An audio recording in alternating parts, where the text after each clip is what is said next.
care about at all. It's stuff later.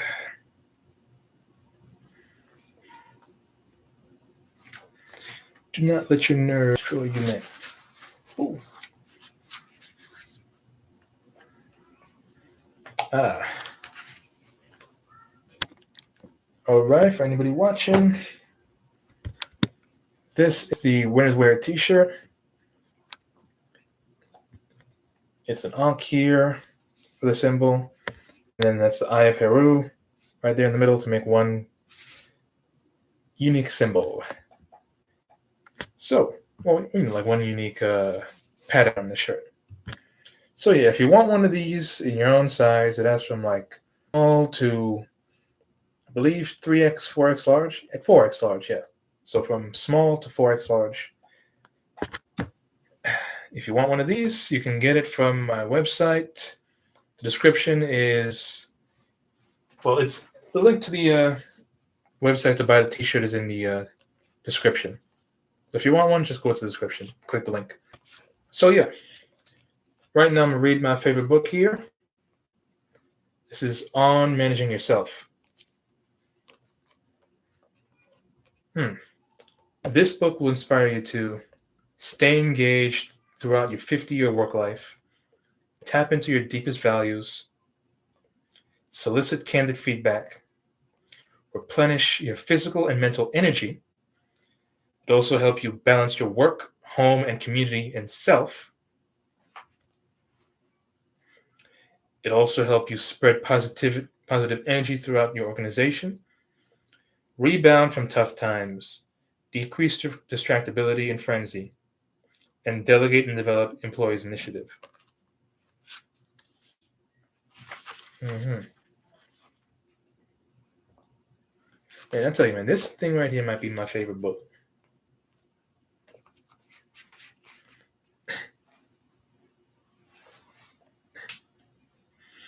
Managing Oneself, page 13.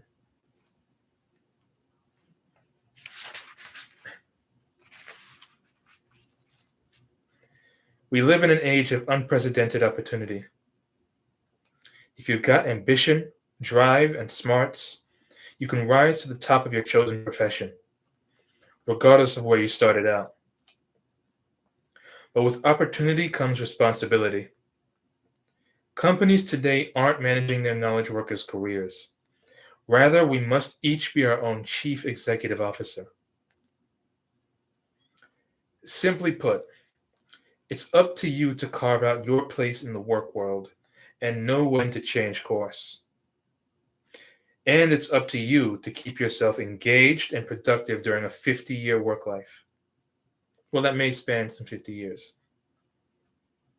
To do all of these things well, you'll need to cultivate a deep understanding of yourself. What are your most valuable strengths and most dangerous weaknesses? Equally important, how do you learn and work with others? What are your most deeply held values? And in what type of work environment can you make the greatest contribution? The implication is clear. Only when you operate from a combination of your strengths and self-knowledge can you achieve true and lasting excellence.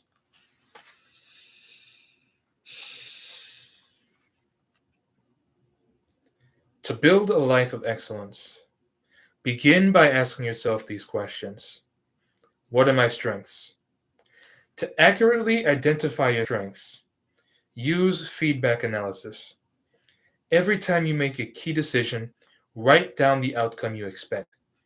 Several months later, compare the actual results with your expected results. Look for patterns in what you're seeing. You need to enhance in order to get the results you want. What unproductive habits are preventing you from creating the outcomes you desire? In identifying opportunities for improvement, don't waste time cultivating skill areas where you have little competence. Instead, concentrate on and build on your strengths. Dang, not even one like. How do I work? In what ways do you work best? Do you process information most effectively by reading it or by hearing others discuss it? Do you accomplish the most by working with people or by working alone? Do you perform best while making decisions or while advising others on key matters?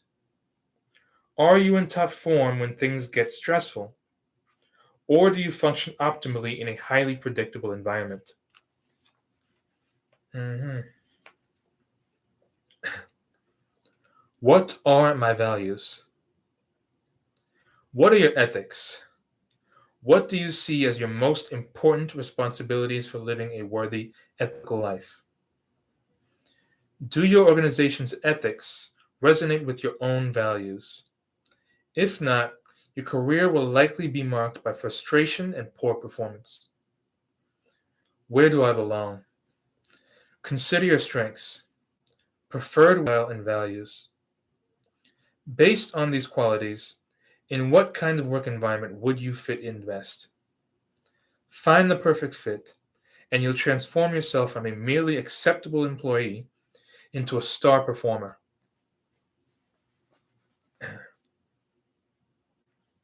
What can I contribute?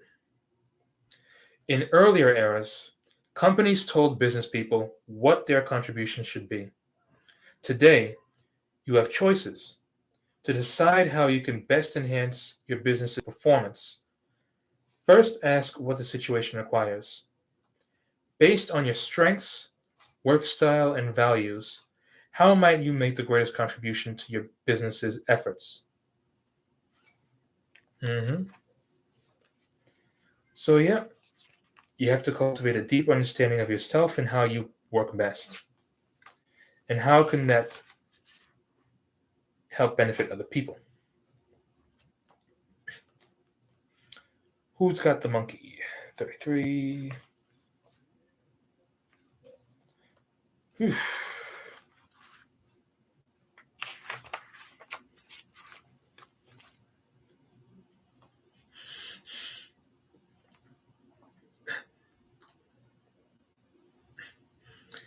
You're racing down the hall. An employee stops you and says, "We've got a problem." You assume you should get involved, but can't make an on the spot decision. You say, "Let me think about it." You've just allowed a monkey or a problem to leap from your subordinate's back to yours. You're now working for your subordinate. Hmm. Hmm.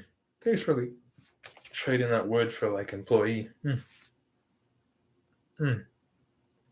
Yeah, you're racing down the hall. An employee stops you and says, "We've got a problem." You assume you should get involved, but can't make an on the spot decision. You say, "Let me think about it." You've just allowed a monkey or a problem to leap from your employee's back to yours. You're now working for your employee. Take on enough problems, and you don't have time to handle your real job, fulfilling your own boss's mandates and helping peers generate business results. How do you avoid accumulating problems? Develop your employee's initiative. For example, when an employee tries to hand you a problem, clarify whether he should 1. Recommend and implement a solution, 2. Take action, then brief you immediately, or 3. Act and report the outcome at a regular update. When you encourage employees to handle their own problems, they acquire new skills, and you liberate time to do your own job.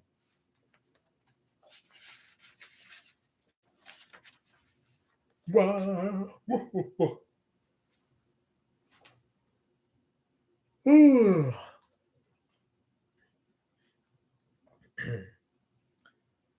The idea in practice.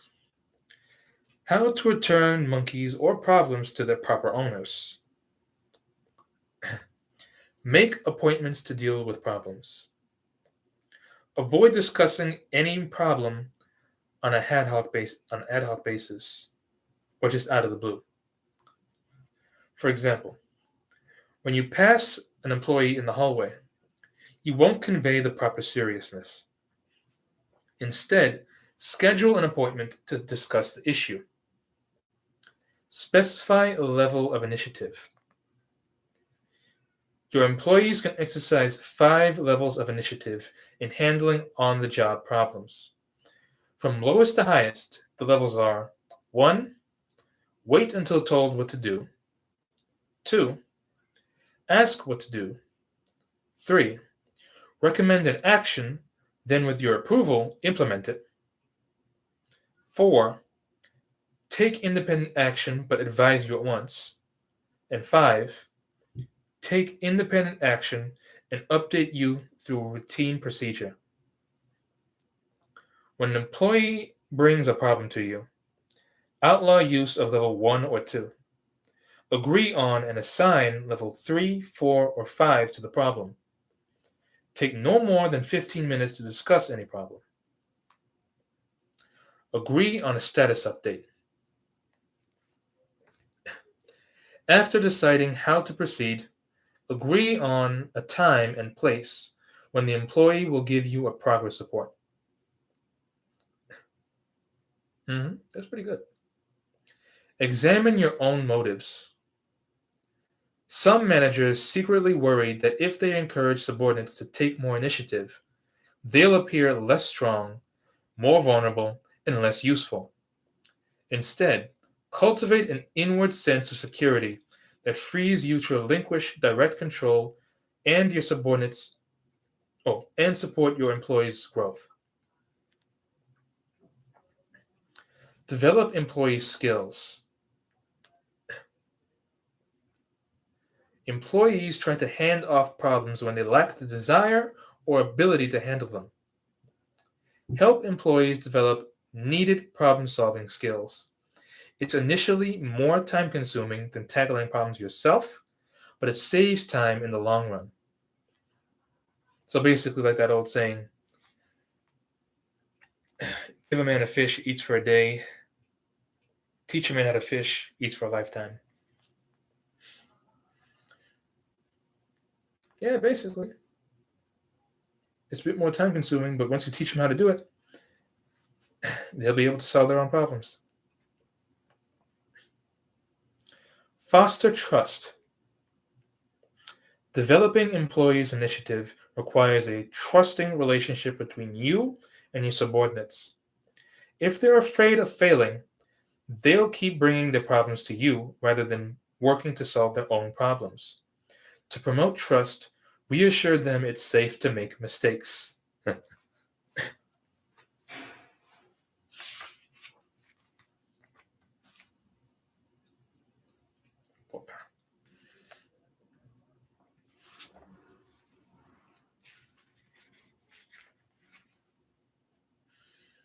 How resilience works. 47. Ba, ba, ba, ba. 47. 47. Ooh.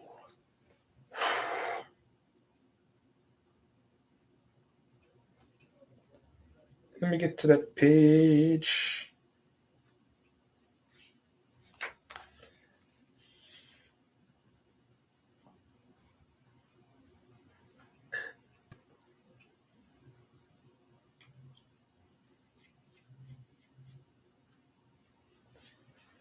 These are dark days.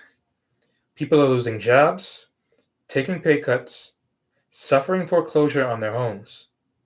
Some of them are snapping, sinking into depression, or suffering a permanent loss of confidence. But others are snapping back. For example, taking advantage of a layoff to build a new career.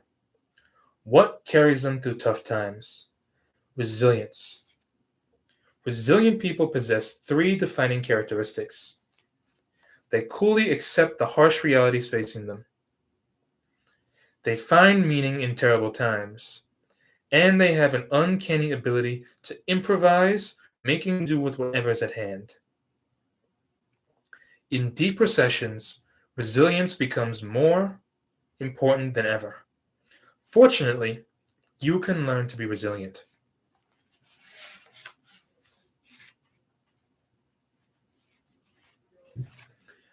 Resilience can help you survive and recover from even the most brutal experiences. To cultivate resilience, apply these practices. Face down reality. Instead of slipping into denial to cope with hardship, take a sober, down to earth view of the reality of your situation. You'll prepare yourself to act in ways that enable you to endure, training yourself to survive before the fact. Mhm. Search for meaning.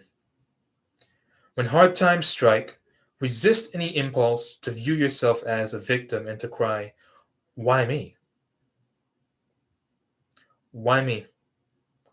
Rather, devise constructs about your suffering to create meaning for yourself and others.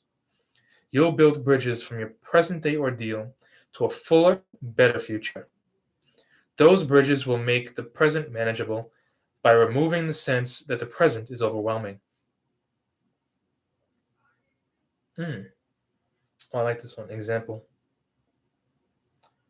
Austrian, Austrian psychiatrist and Auschwitz survivor Viktor Frankl realized that to survive the concentration camp, he had to find some purpose. He did so by imagining himself giving a lecture after the war on the psychology of the concentration camp to help outsiders understand what he had been through. What are you up to? Hmm? Oh, I'm just Are you doing live? Yeah, I am. Oh, I'm sorry. Mhm. Okay, my apologies. Yeah, cool.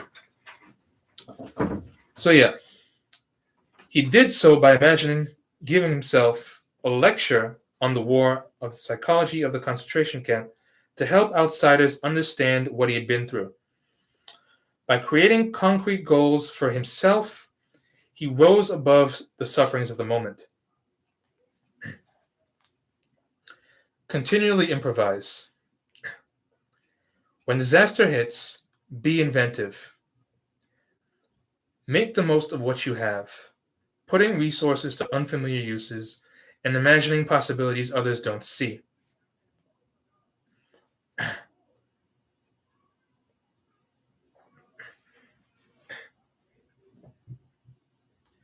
Yeah.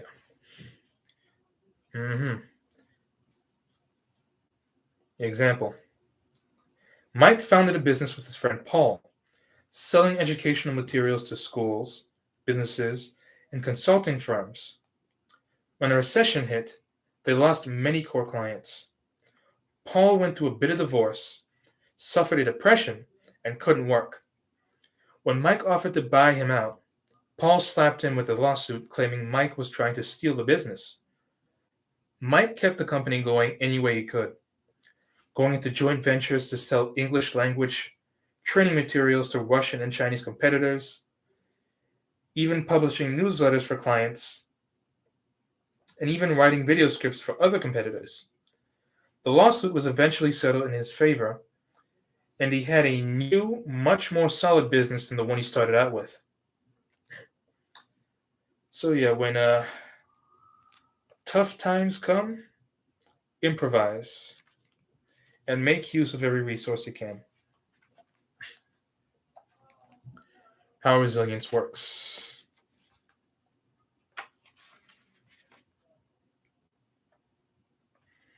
Mm-mm-mm-mm-mm.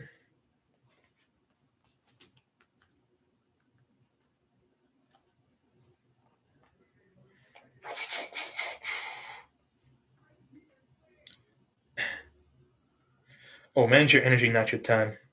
61.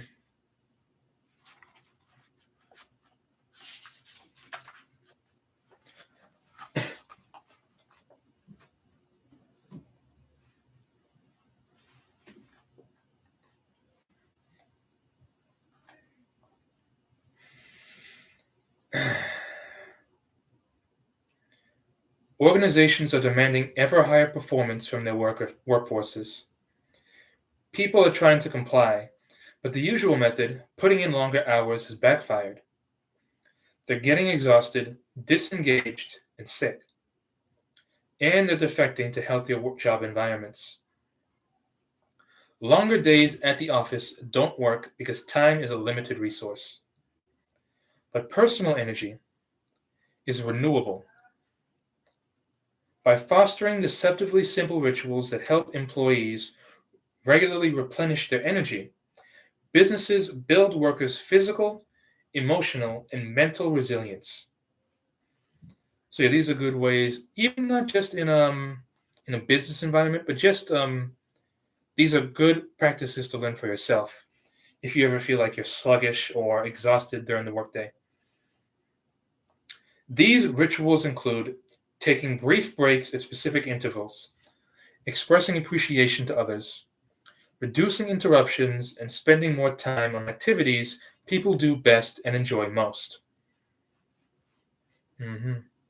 Help your employees systematically rejuvenate their personal energy, and the benefits go straight to your bottom line. Take Wachovia Bank. Participants in an energy renewal program produced 13 percentage points greater year over year in revenues from loans than a control group did. And they exceeded the control group's gains in revenues from deposits by 20 percentage points.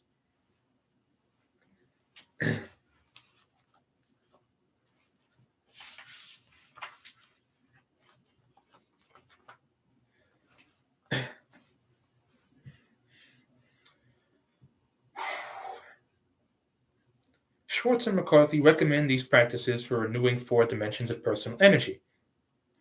Physical energy. Enhance your sleep by setting an earlier bedtime and reducing alcohol use.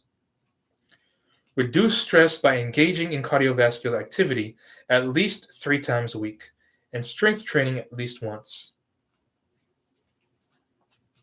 Eat small meals and light snacks every 3 hours.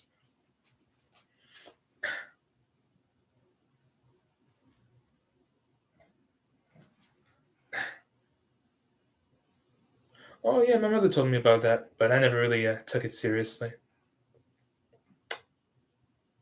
Yeah, you definitely want to try eating small meals every couple hours. Learn to notice signs of imminent energy flagging, including restlessness, yawning, hunger, and difficulty concentrating. Take brief but regular breaks away from your desk at 90 to 120-minute intervals throughout the day.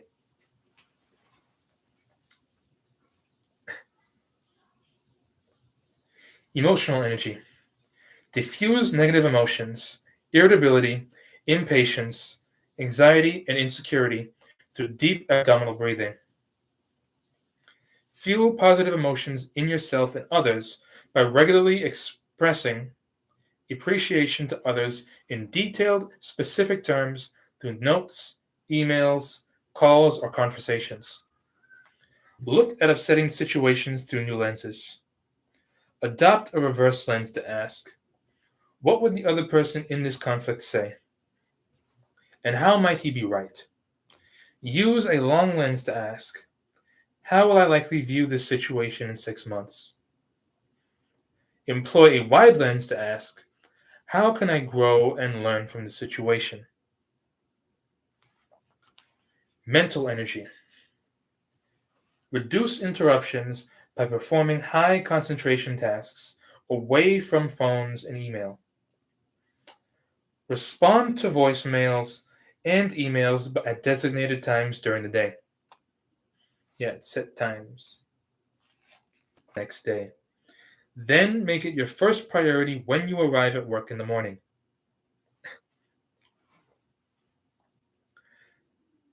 All right, how to replenish spiritual energy. Identify your sweet spot activities, those that give you feelings of effectiveness, effortless absorption, and fulfillment. Find ways to do more of these. One executive who hated doing sales reports delegated them to someone who loved that activity. And because they loved it, they did it a lot better. Allocate time and energy to what you consider most important. For example, spend the last 20 minutes of your evening commute relaxing so you can connect with your family once you're home. Live your core values. For instance, if consideration is important to you, but you're perpetually late for meetings, practice intentionally showing up 5 minutes early for meetings instead. So basically, what that means is live your core values. If you say you're going to do something or that you're about something, then do it. Because violating that will not make you look good. Saying something and then doing it will develop a certain sense of strength. Yeah, that's the best way to put it.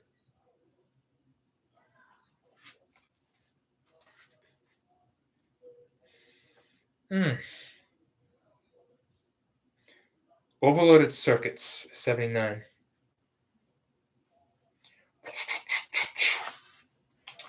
Great book, by the way. This is on managing yourself by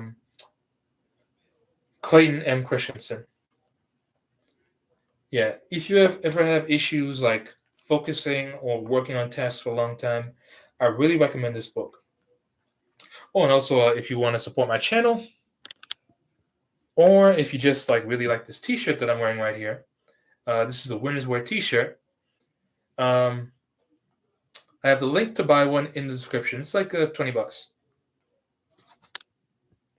Or you could probably negotiate it down to like $5 or $10.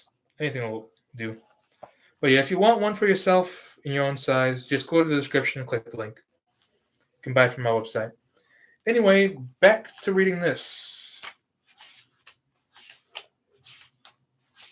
There we go. Overloaded circuits, appointments, and jab at the elevator's door close button aren't crazy people, just crazed.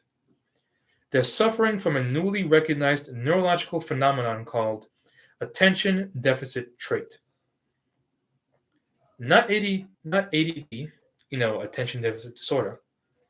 It's a more normal thing.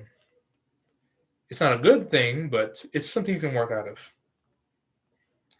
Marked by distractibility, inner frenzy, and impatience, ADT prevents managers from clarifying priorities, making smart decisions, and managing their time. This insidious condition turns otherwise talented performers into very bad underachievers. And it's reaching epidemic proportions. ADT isn't an illness or character defect. It's our brain's natural response to exploding demands on our time and attention. So basically, when you're multitasking and doing a whole bunch of things that you can't handle, that ends up wearing down yourself and exhausting yourself. And by that point, you can't get anything done. So yeah, that's pretty much what ADT is. By putting too much stress on yourself, you end up wearing yourself down, getting easily distracted, getting exhausted, and getting tired. So yeah, that's why it's important to learn of ways how to pace yourself. Yeah, working on anything, to be honest, is like a marathon. You have to know how to pace yourself.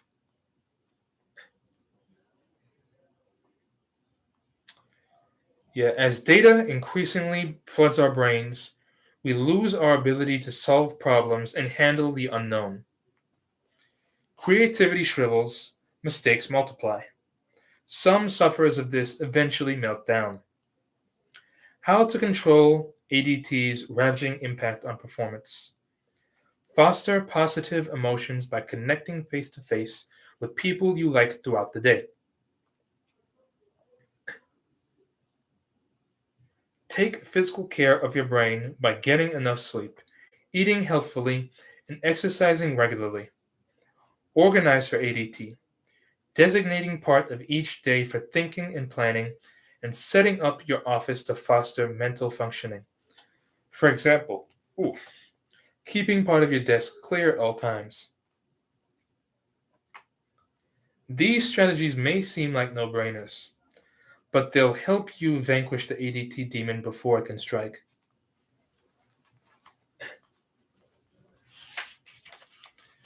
And you just hope to the algorithm gods that the thing freaking works. That's what I don't like about this whole internet thing. You have to keep putting content out again and again, or putting work out again and again to hope the thing works. Ugh. Sucks, man. Immediate gratification is so much nicer, but whatever. It's a marathon, not a sprint. How you can combat ADT. Promote positive emotions. Negative emotions, especially fear, can hamper productive brain functioning. To promote positive feelings, especially during highly stressful times, interact directly with someone you like at least every 4 to 6 hours. In environments where people are in physical contact with people they trust, brain functioning hums. By connecting comfortably with colleagues, you help your brain's executive center, the one that's responsible for decision making, planning, and information prioritizing. It helps that develop at its best.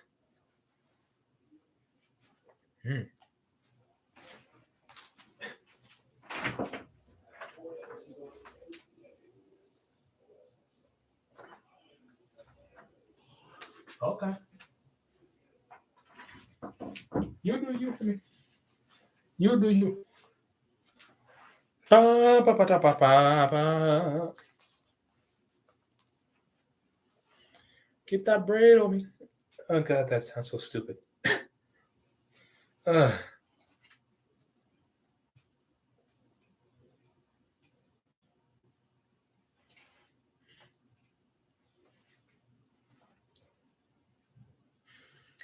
woo.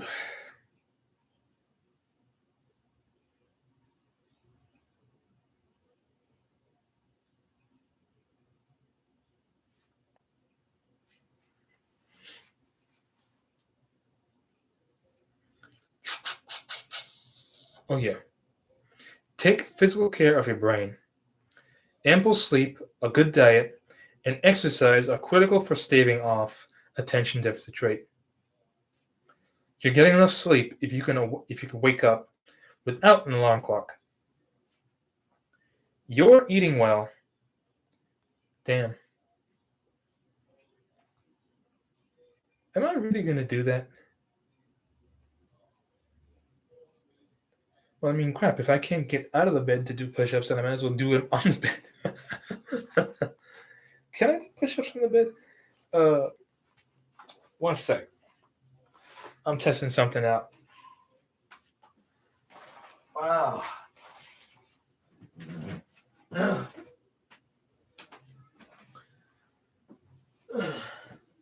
even if it is, hey, that's just more ammunition to see how I work.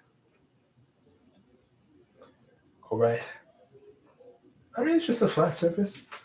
What makes it any different than any other?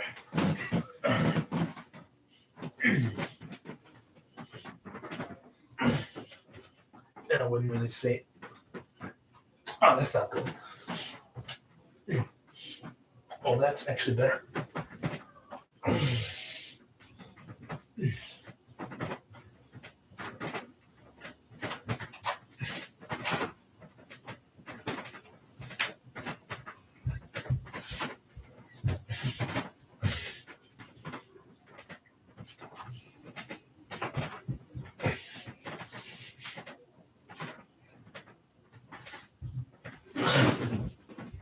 Oh my gosh.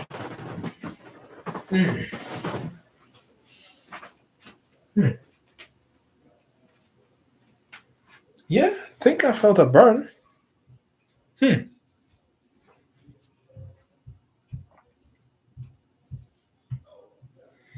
Yeah, I think I felt something.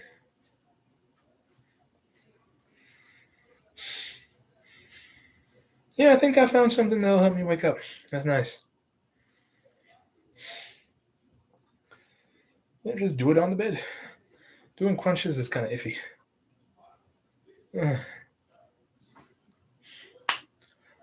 Bop, bop, bop, bop, bop.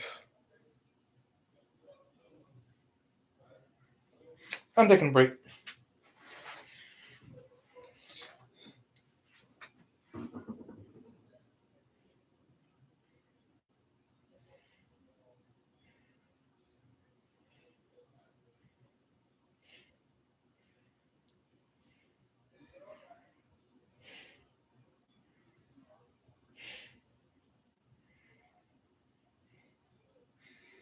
Well, if I see someone comes on, I'll start reading.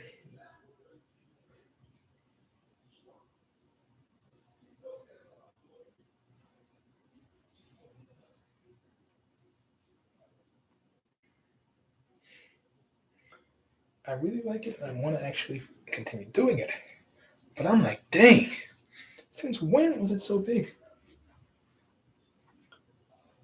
It's got to be less than 10, otherwise I can't. Because I'm like, bro, yeah, I ain't downloading anything else again unless it's necessary for me to go into the mode.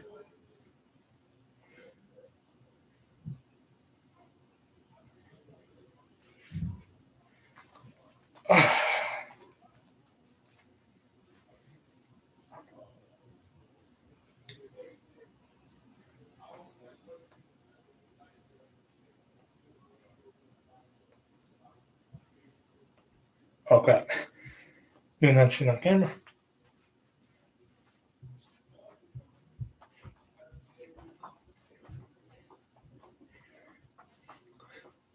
The flowers.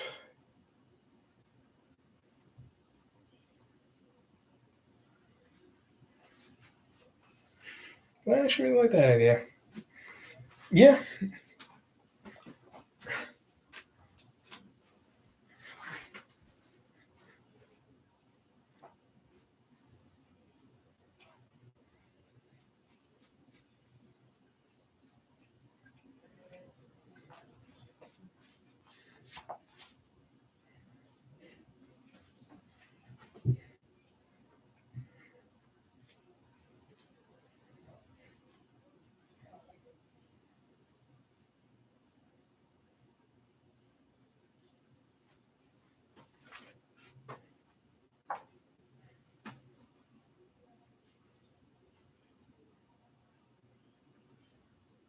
I'll give him that.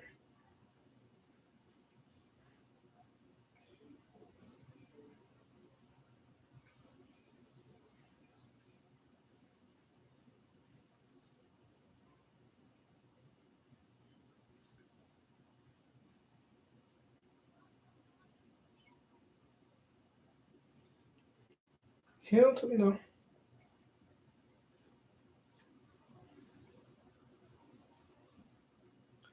Perfect. Audio, voiceover, and CG resources.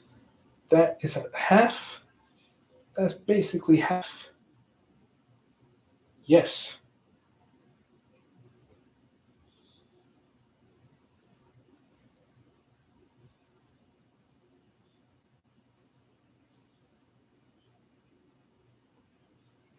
So who cares for this pink elf?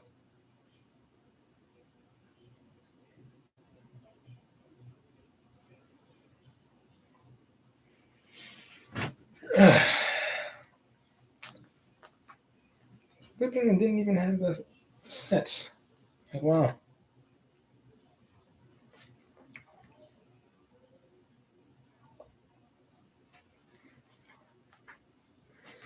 I really doubt that Memento had that on and was doing quite a bit of damage too. So yeah, once you're at max, you're just gonna do a crap ton of damage. Amazing.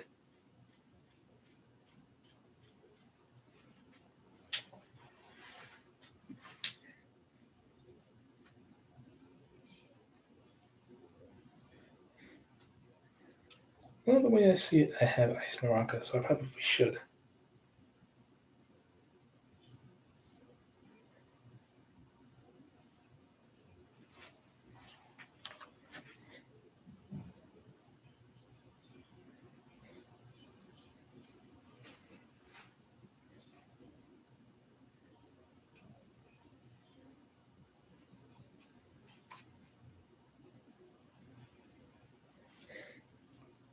I'll keep going for the last 15 minutes.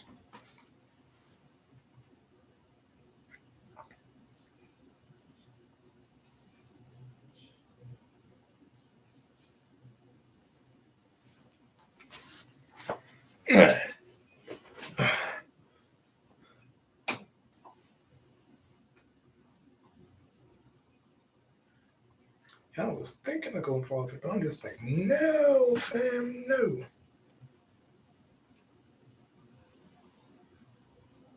If it is not necessary, not.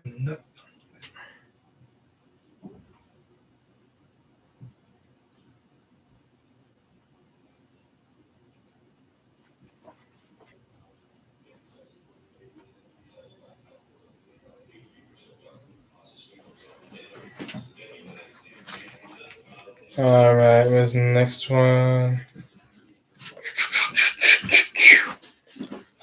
Here we go. How will you measure your life?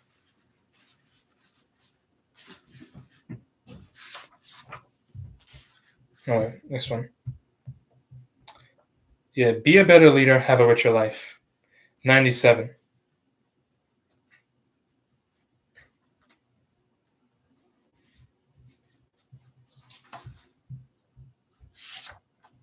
Dang, I did not think I reached that far.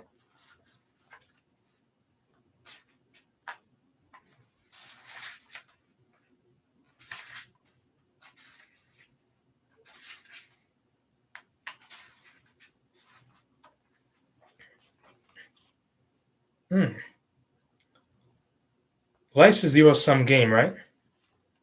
The more you strive to win in one dimension, your work, the more the other three dimensions of your life, yourself, your home, and your community must lose. Not according to Friedman.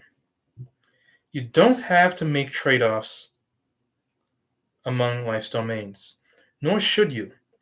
Trading off in life can leave you feeling exhausted, unfulfilled, or isolated, and it hurts the people you care about most.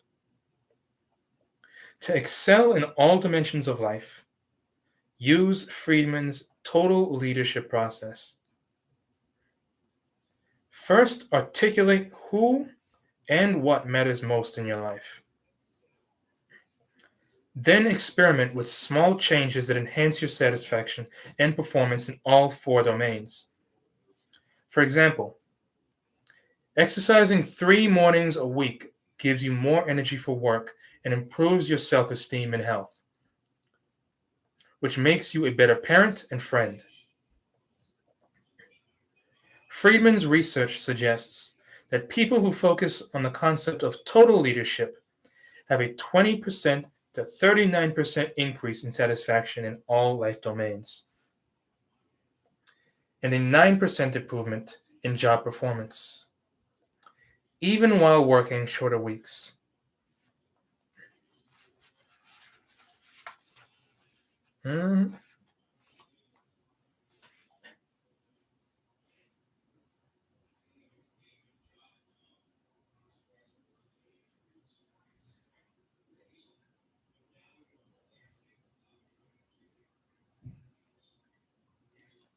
Oh, snap. Oh, no, that's expected. That's good. That's good.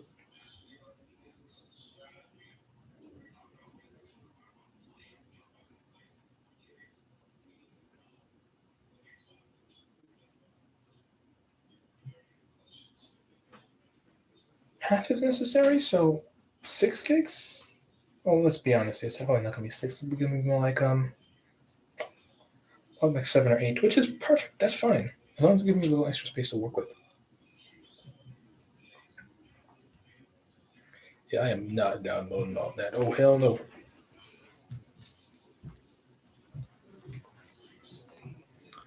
Ba, ba, ba, ba.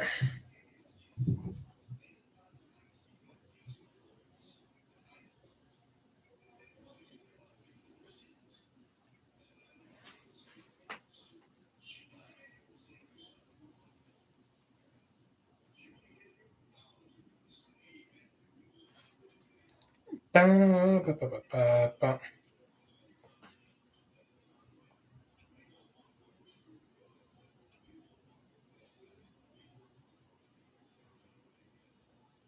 Oh wow, you serious?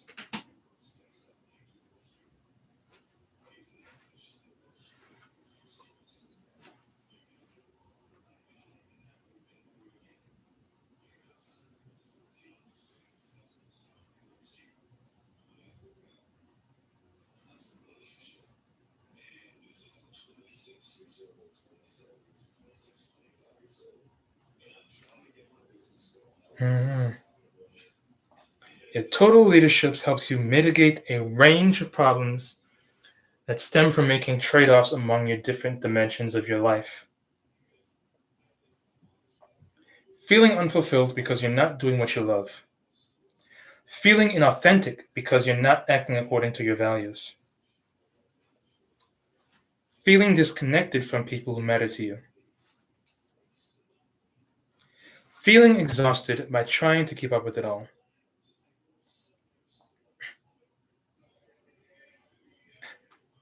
To tackle such problems using total leadership, take these steps.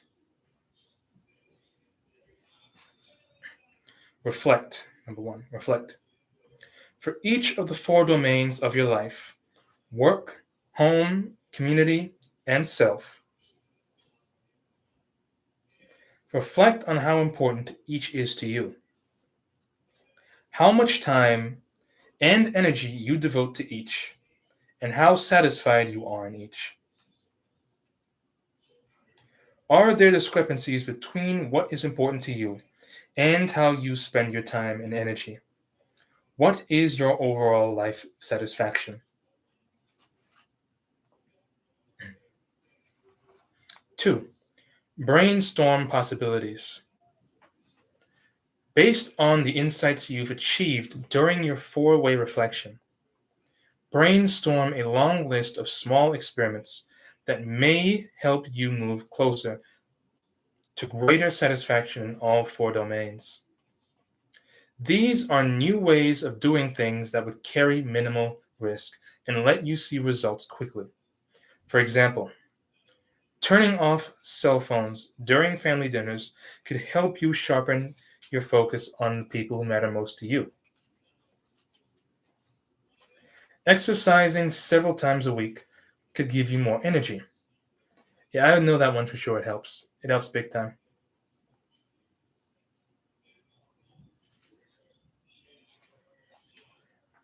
Joining a club with coworkers could help you forge closer friendships with them. Ooh, boy.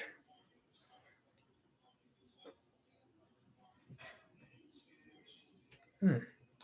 Preparing for the week ahead on Sunday evenings could help you sleep better and go into the new week refreshed. Yep, definitely prepare beforehand. 3. Choose experiments. Narrow the list of experiments you've brainstormed to the three most promising. They should improve your satisfaction and performance in all four dimensions of your life, have effects viewed as positive by people who matter to you in every dimension of your life. They should be the most costly in regret and missed opportunities if you don't do these things. And they should position you to practice skills you most want to develop and do more of what you want to be doing. So yeah, make an experiment, make a list, things like that. Yeah. 101.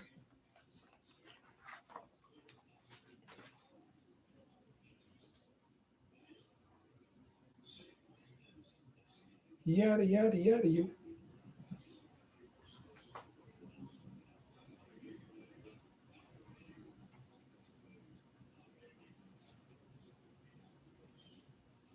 Bro.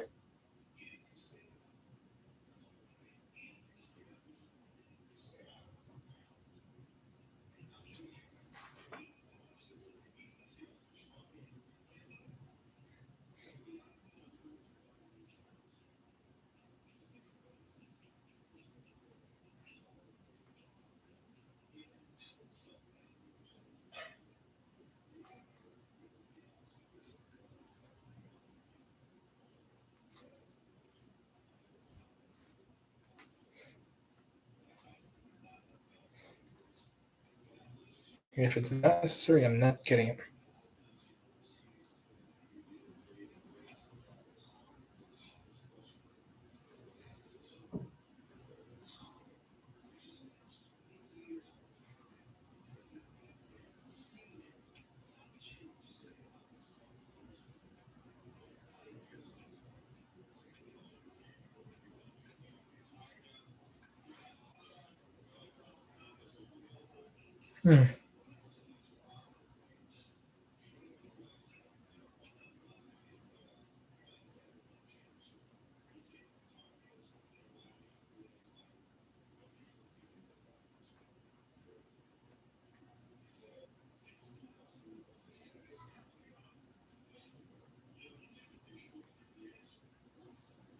Yeah.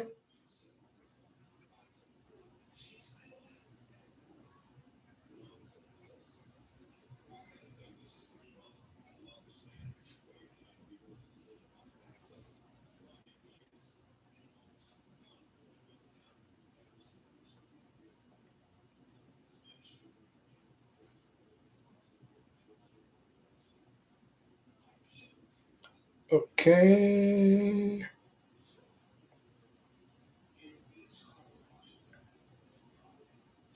For the last 5 minutes, I'm just more focused on this right now.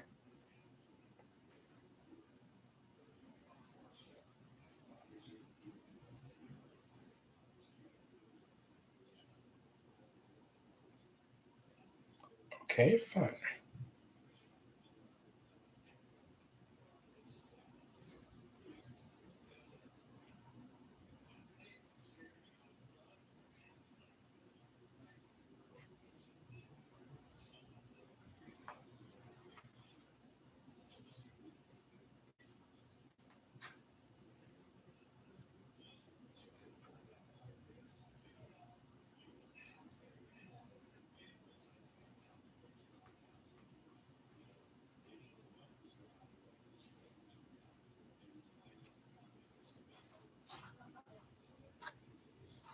Oh, so they give.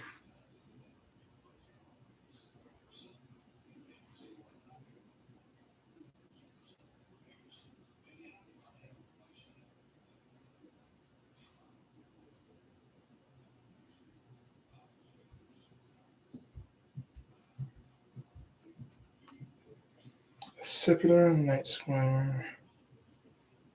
Not bad.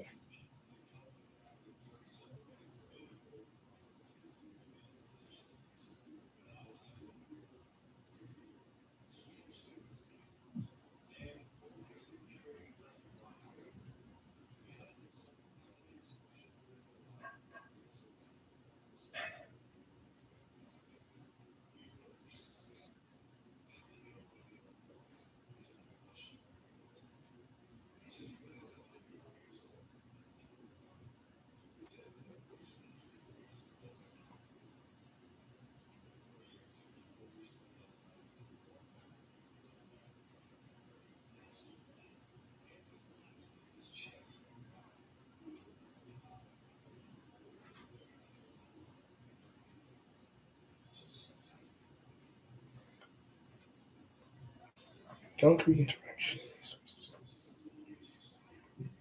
Oh no, that thing takes so much. Oh heck no. I'm glad. I'm really glad that it gives you the option because no, I'm good. Look at that. 300. And then Post Honkai Odyssey also takes another 300. Whoa.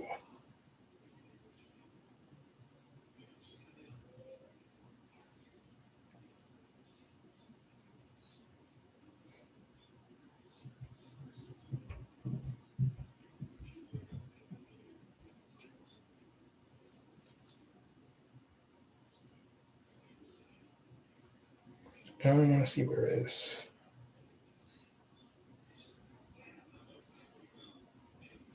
Perfection. Absolute perfection. That is where it needs to be, and that's where it needs to stay. 7.78. Perfect.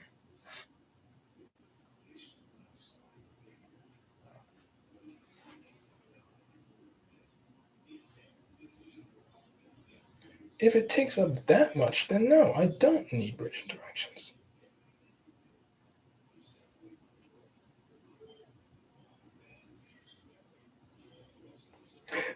Oh, they still say it though.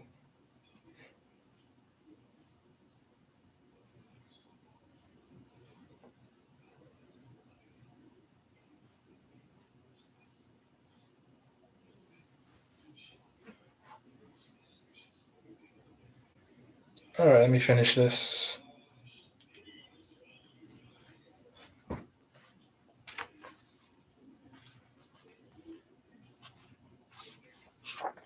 Be it better lead to have a richer life.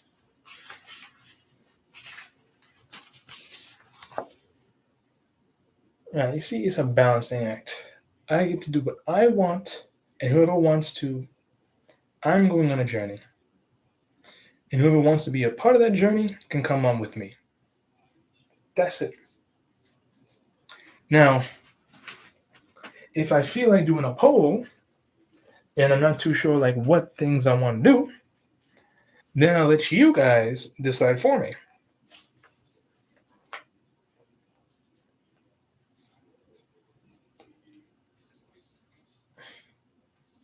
Now, I've already done the whole living your life in service of other people. I'm done with that. Mm-mm, mm-mm-mm.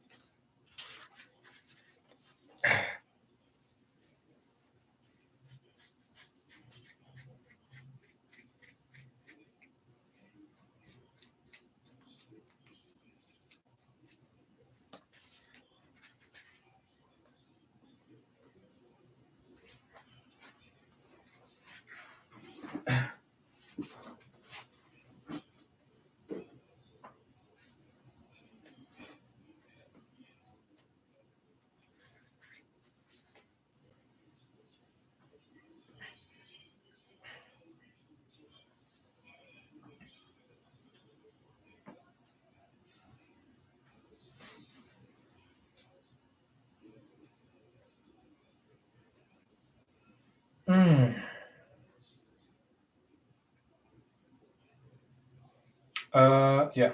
Reclaim your job, 115. An hour is enough. Because I got other stuff to do anyway.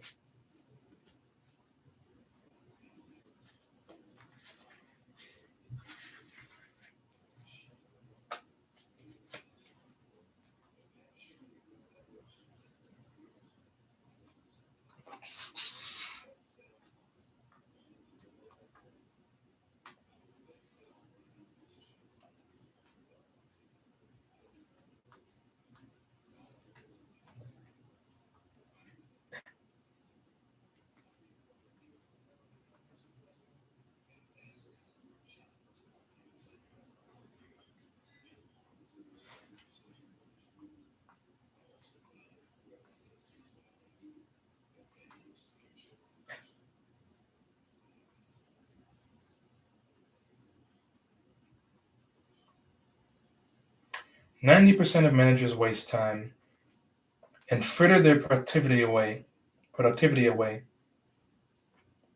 and fritter away their productivity by grappling with an endless list of demands from others. Why? We assume wrongly that those demands are requirements, and that we lack personal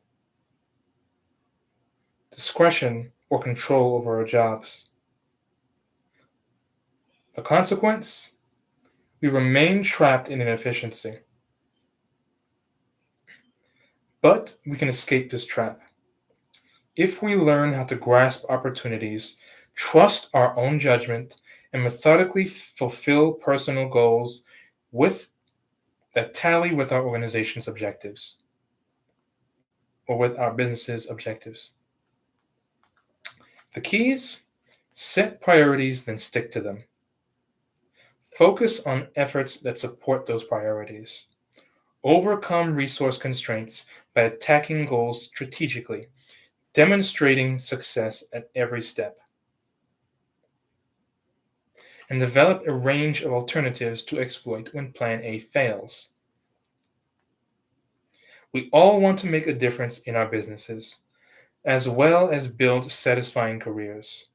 By understanding how we inhibit ourselves and taking purposeful, strategic action, we can seize control of our jobs rather than letting our jobs control us. The payoff? Impressive results for our companies and rewarding work lives for us. All right, that's time. See you later. Hope for anyone who's actually watching this.